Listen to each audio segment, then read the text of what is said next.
Yud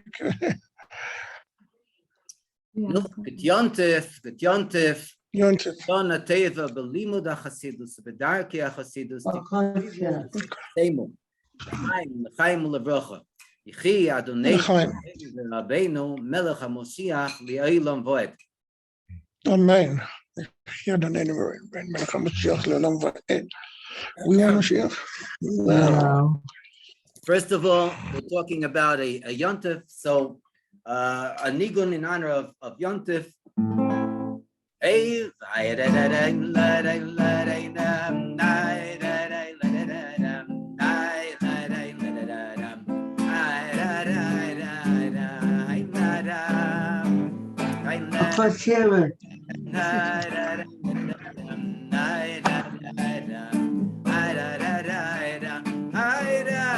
Everyone is invited to sing this song.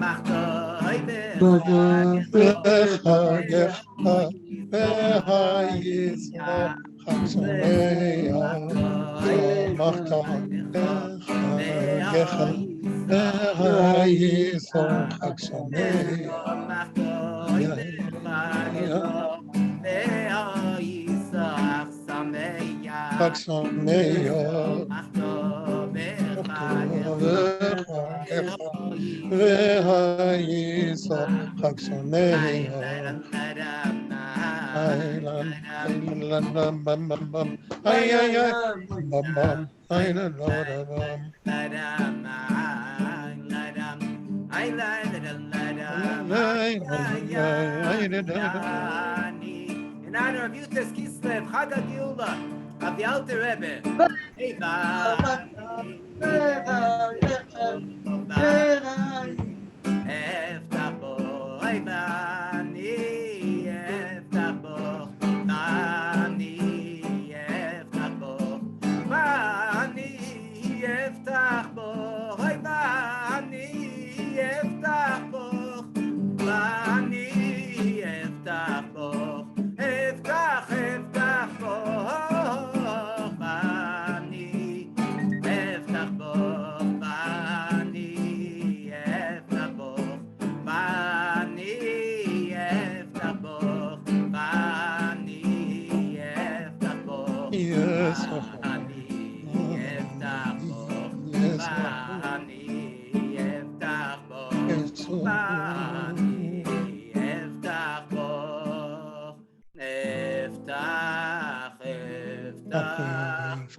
Yud Tes, everyone.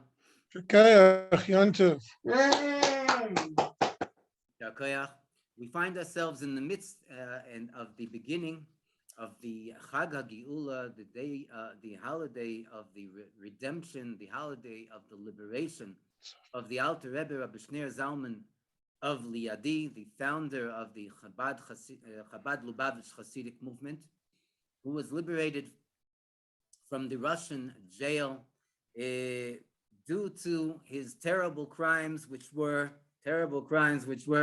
going and spreading Yiddishkeit, Judaism all over Russia, but specifically the fact that they claimed that he was actually going and instructing his Chassidim to go and to make a revolution, God forbid.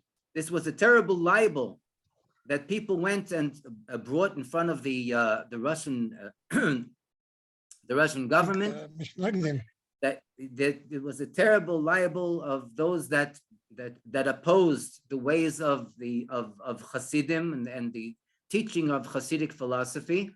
They made up this libel that the Alter Rebbe Kavyochol was instructing his Chassidim to go and to make a revolution against the Russian kingdom, and to go in to help those that were opposed to the Russians. In those days, it was the Turkish government who ruled over Eretz Yisrael, the holy land of Eretz Yisrael, and therefore this was the libel, even though it was actually proven, and not only proven, but the Russian government themselves came And this is one of the major things that the Alter Rebbe writes in the letters for Yud Tes Kislev, that the Gentiles came and they went and they admitted to the fact that there was nothing wrong in the actions that the Alter Rebbe was doing. And not only that, but the fact of the matter is that everything that he was doing was according to the law. And therefore he was liberated, he was released from jail. And this was something that the non-Jews, the Gentiles, acknowledged throughout the entire world.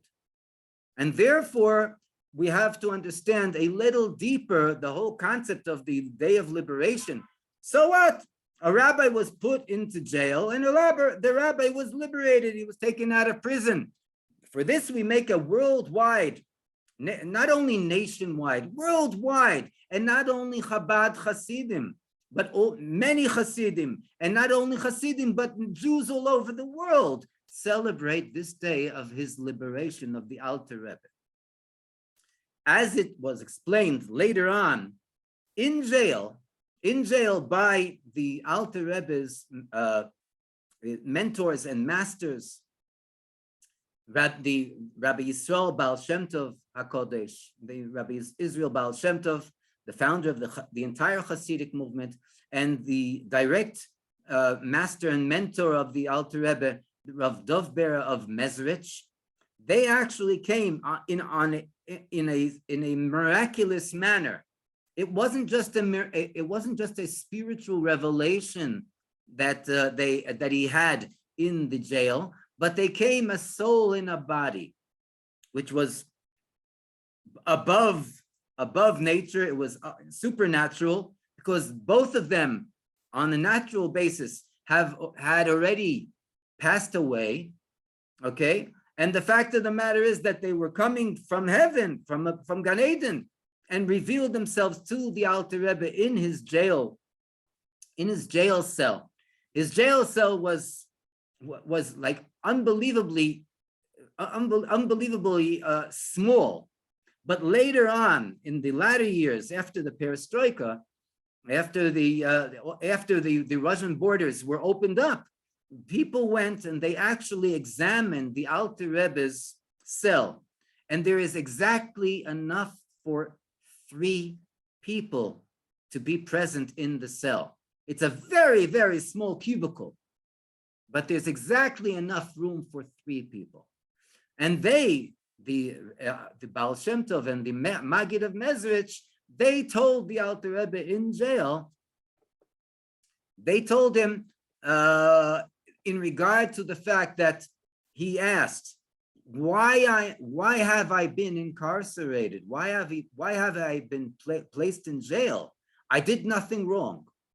And his mentors told him, this is because you were spreading the secrets of Chassidic philosophy. The Alter Rebbe was stunned, surprised but stunned, and then he was shocked, because he thought to himself, if this is the reason that he has been imprisoned, so maybe he should stop spreading the secrets of Chassidic philosophy. Not only that, but he was in a state that he was incarcerated in a situation where the majority of people that came into this place where the Alter Rebbe was never lived to tell the story afterwards. That's how bad the situation was. His mentors, the Baal Shem Tov, the Maggid of Mezrich, told him, you will be let go. You will be liberated from jail. Then the Alter Rebbe said, in that case, okay, I'm sorry, but try your best. We have to make do with the internet that we have. But then the Alter Rebbe asked in a shocking manner, okay, I'll be liberated, but what about my works? What about my teachings? What about the spreading of Chassidic philosophy? Should I continue or perhaps otherwise? And then they told him that since you have begun, you should continue. You should continue this holy work of spreading the well springs of Chassidic philosophy, the well springs of Chassidut, the inner essence of the Torah. And this was even greater a joy for the Alter Rebbe than the actual physical liberation from prison, because this was his entire life and existence.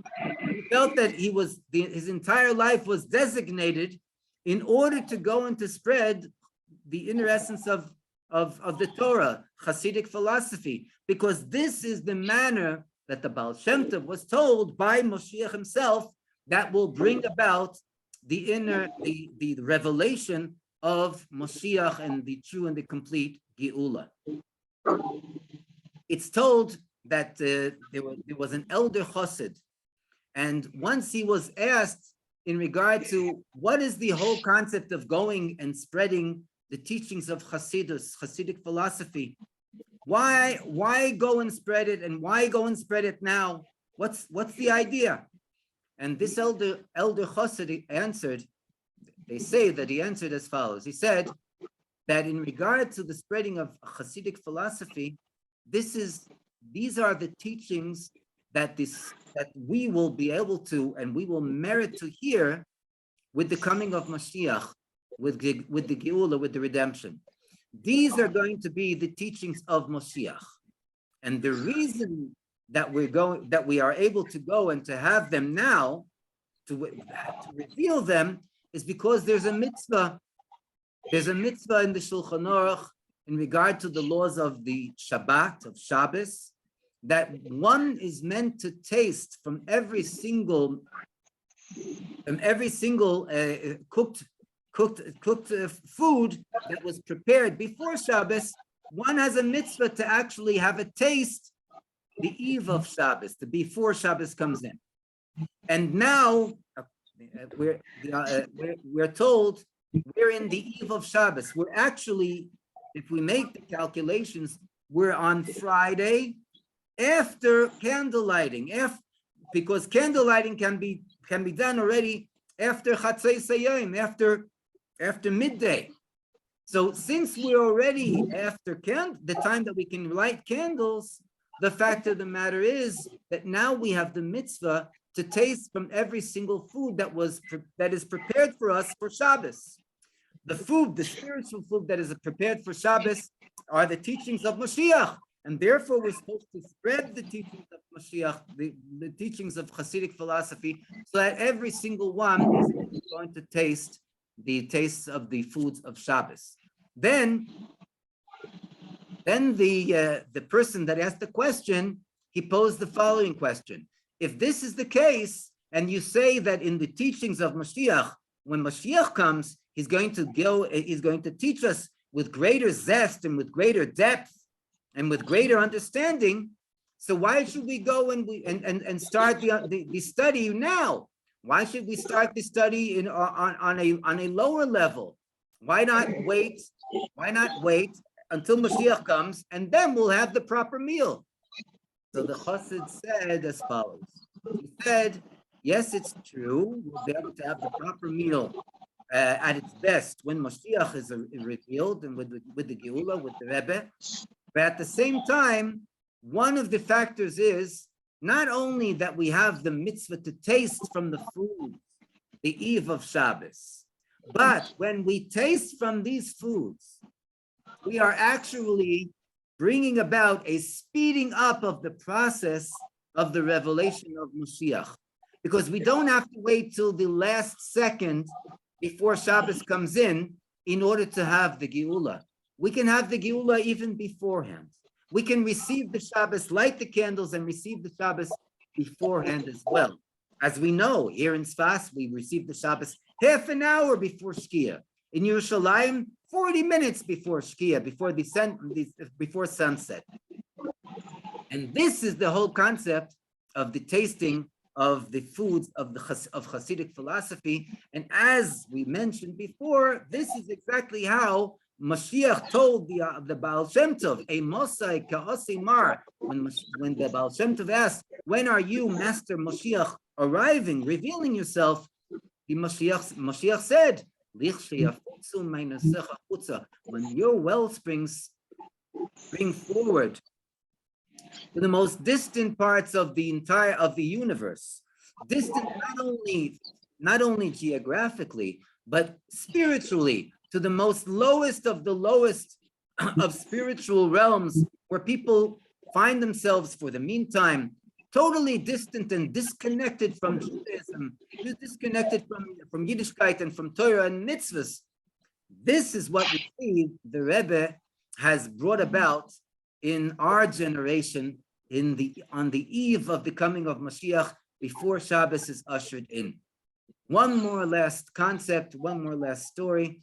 It's many stories that are told about the Alter Rebbe when he was in jail, when he was sitting in prison. One of them was upon his entering, when he entered and he was supposed to go into the interrogation room. So they had a very special floor. One of the floorboards was not set properly. And therefore, when a person would walk straight in, so the floorboard would go up and the person usually would stumble to the ground. And this would induce an additional shame and embarrassment to the prisoner. Upon the entering of the Alter Rebbe to the interrogation room, the Alter Rebbe set foot, and then he stopped for a moment and he thought, and then instead of going straight, he made a detour and went around to the right. When the interrogators saw this, so they immediately felt who they're dealing with. They're dealing with a person that has divine inspiration. They're dealing with a person that is a holy person, not a regular person of flesh and blood. There were other unbelievable miracles, as we know. There was the miracle with Kiddush Levana, that the Alter Rebbe asked the person that was rowing the boat when they were moving the prisoners for interrogation from the prison cell to the interrogation room. They had to cross a river, and the Alter Rebbe saw that it's time for Kiddush Levana, the time to bless the new moon. And the Alter Rebbe asked the person to stop so that he would be able to make the blessing on the new moon. The person that was rowing the boats looked at the Alter Rebbe as if he's insane. And he said to him, "You're the prisoner and I'm in charge. You don't tell me what to do. I tell you what to do." And then the Alter Rebbe said, "Okay." And then the person that was rowing the boat tried to continue to row, and he wasn't able to budge the boat. The boat wouldn't. Then the person that was rowing the boat was not a fool, and he realized that if he can't row the boat, and a moment ago the Alter Rebbe asked him to stop the boat, so this is basically the work of this holy man. So the person said, "Please allow me to row the boat, otherwise we'll both be in trouble. We'll be late. We won't make it for the interrogation."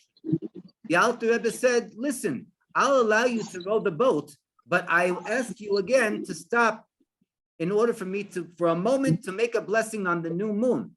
If you agree to stop, then I will bless you with a blessing, not only for you, but for your children and children's children for the generations to come."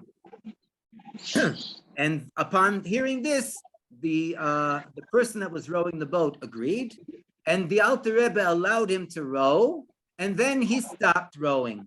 The Alter Rebbe made Kiddush Levana, he blessed the new moon, and then they continued to cross the river to go to the interrogation room.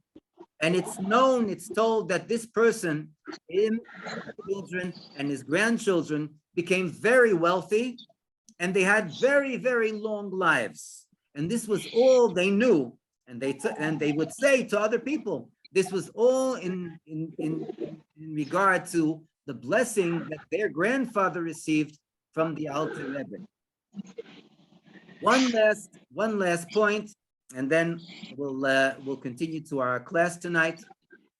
The Alter Rebbe, while he was in jail, they were very high-ranking, not only officers but ministers that showed up because they heard how holy the Alter Rebbe was. And they in turn wanted to go into ask questions to see how holy this person is. One of these people, a high-ranking minister, started to ask the Alter Rebbe, what does it mean when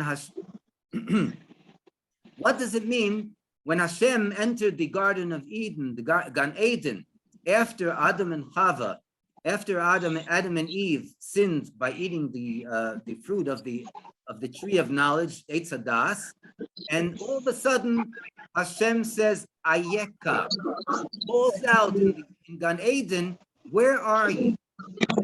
So the Alter Rebbe answered what Rashi says. Hashem didn't want to startle Adam and Chava, and therefore he went into a course of conversation, like as a person sort of speaks, searching for someone, and then the person that sees that they're being searched for would come and answer and reply, we're here, and then they would. The high-ranking minister said, no, that he already knew this commentary of Rashi. That's not what he meant. I want to know what you have to say about this address, how Hashem addressed Adam and Chava. And then the Alter Rebbe stared very deeply into the person's eyes. And the Alter Rebbe asked him, tell me, do you believe in Hashem, that there is only one God, and do you believe in the Torah that God has given? And he said yes to both questions. And then upon hearing this, the Alter Rebbe continued and said that what Hashem was asking, or said, Ayeka, where are you, is not just a literal part of the story between Hashem and Adam and Chava, but it's basically a spiritual question that every single individual is meant to ask oneself during our lifetimes. We're supposed to have the contemplation in regard to Ayeka. We have to ask ourselves, and the Alter Rebbe said, when a person comes to this and this age, and the Alter Rebbe quoted the exact age that this high-ranking minister was at this time, at the time that he was speaking with the Alter Rebbe. And then the high-ranking minister was like startled. What? How did you know how old I am? The Alter Rebbe didn't relate to this, and he continued. At this point, a person has to ask himself, what have I achieved here during my lifetime? Have I fulfilled my goal, my spiritual goal, my service to the Creator that I'm here for, that this is my purpose of life? What have I not done yet? And what can I add? And what should I add in order to go and to achieve my spiritual goals in life? The reason that Hashem has placed my neshama, my soul, here upon this world, in this universe. The last story was the interrogators were asking the Alter Rebbe many spiritual questions. They weren't even going into the libel of the revolution that those that opposed the Hasidim came and conjured up in regard to the directions that they claimed the Alter Rebbe was giving his followers. They couldn't care less. They were asking him question after question, concepts that the Alter Rebbe wrote in Tanya. And this was the reason that the Alter Rebbe was really placed in jail. This was the spiritual decree from heaven that placed the Alter Rebbe in incarceration. The fact that he wrote the 53 chapters of Tanya, the first part of the compilation of the Tanya, and this is, we see, parallel to the 53 days that the Alter Rebbe was imprisoned, every day for each chapter of the first part of the Tanya. They asked the Alter Rebbe 22 questions. When they finished the 21st question, and the Alter Rebbe answered every single question with the full satisfaction of the interrogators, they came and they asked the 22nd question. When the Alter Rebbe was asked the 22nd question, the Alter Rebbe didn't reply. He simply looked at the interrogators and gave a wide, broad smile. The interrogators said they don't understand. How come you're not replying to our question? Upon this, the Alter Rebbe said, I have already given you 21 answers to your 21 questions, and you have received full satisfaction from every single answer and every single reply that I have given you. Believe me that I have a reply for your 22nd question, but be satisfied just with the question. Don't poke around for the answer. And with this, it was a miracle in itself. The interrogators, they don't know what it means to be satisfied. They're the boss, and the Alter Rebbe is the one that's being interrogated. All of a sudden, the tables are turned around. The Alter Rebbe is the boss. The Alter Rebbe tells the interrogators what questions he's going to answer and what question he's not going to answer. In other words, what question they don't need the answer for. There are those that say that the question had to do with the differentiation in the spiritual composite between the Gentile and the Jew. And apparently the Alter Rebbe didn't want to go into these details. There are those that say, I don't recall that it says specifically in any place what this 22nd question was. But when the interrogators heard the reply of the Alter Rebbe, they were satisfied with this reply as well. In other words, not knowing an answer is also an answer. But the fact of the matter is that the Rebbe tells us in regard to the Geula, that every moment that passes, every moment that goes by, was the moment that Moshiach was supposed to reveal himself. Bearing this belief, bearing this in mind, we have to be prepared 100% for the greeting of Moshiach and the Geula Ashlema Vahamitis. Hey, Chi Adonenu Moreno V'Rabbeinu Melech Ha'Moshiach Yolam Voed Chi Adonenu Moreno V'Rabbeinu Melech Ha'Moshiach Yolam Voed Ay Melech Ha'Moshiach Yolam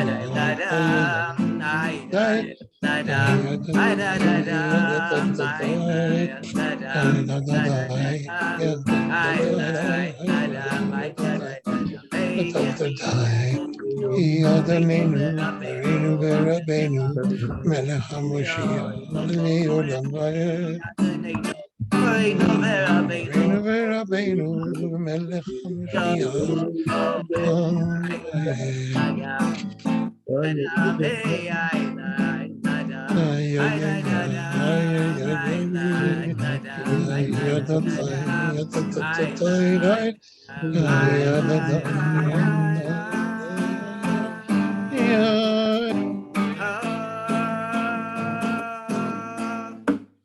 No,